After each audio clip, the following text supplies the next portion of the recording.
Hi, it's Keith Bates here, and today I'm going to answer the question, what is wrapped ether?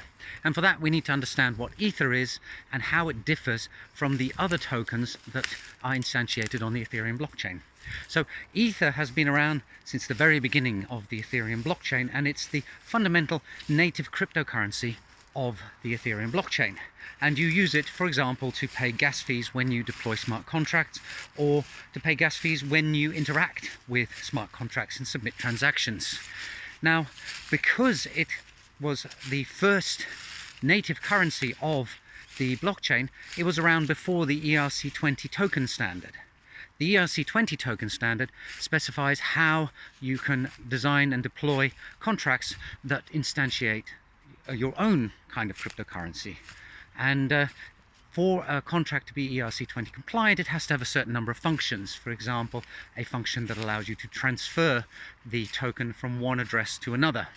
Now, because Ether is different, if you write a contract that deals with accepting tokens and redeeming tokens and stuff like that, it'll work with any ERC20 token, but it won't work with Ether. And that means that if you're deploying such a contract and you want it to be able to handle not just things like the DAI token and the Aave token and the Uni token and so on, but you also want it to be able to handle Ether, you have to write all the functionality twice, once for ERC20 tokens and once for Ether. So to avoid having to duplicate the code, people came up with the idea of wrapped Ether, where you effectively issue one WETH, one wrapped Ether, to somebody in exchange for receiving one Ether from them.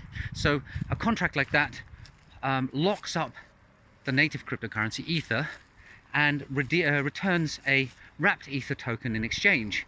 And that wrapped Ether now functions like any other ERC20 token.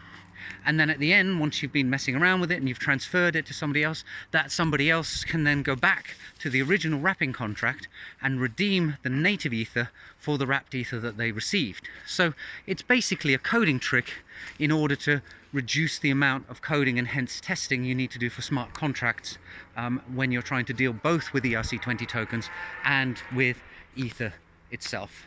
So I hope that explains it, and I'll see you in the next video soon. Bye for now.